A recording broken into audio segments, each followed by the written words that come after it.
Cáit is anam dom County Longford agus is damhsa agus ag sinnam an fadog stan mo passion.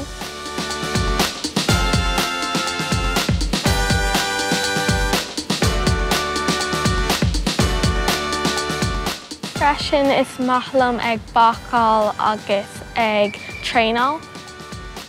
Dhéanamh mé tréinál le meáchan agus ag ri. Is maithlam a géanamh ealaín.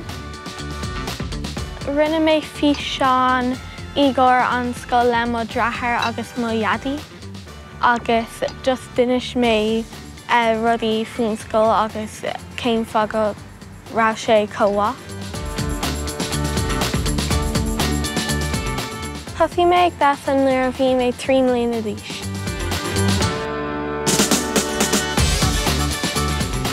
Is maithlam a bheith ag damhsa mar tugann sé suaimhneastam agus bainigh mé taitneamh. Téim ag ranganna freisin.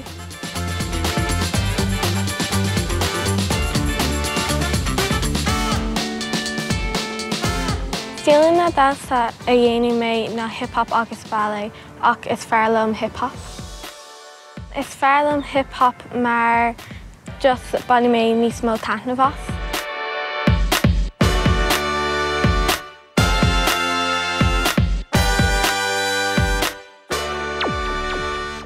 Dóla mé mo chuid damhsa í an Pílo School of Dance agus is í éimí mo mútear.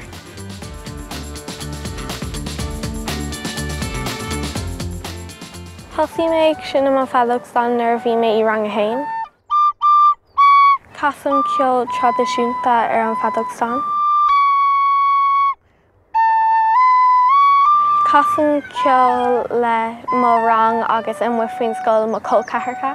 Tá orlaisí méarchlár agus banjo ag mo ceolcathacha.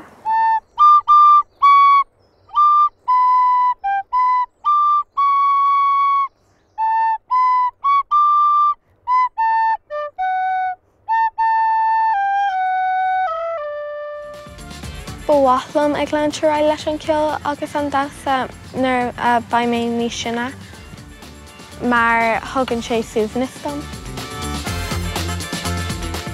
An áit is fearlam nó an pictiúlainn, mar is maithlam ag fécinint ar Seinneann.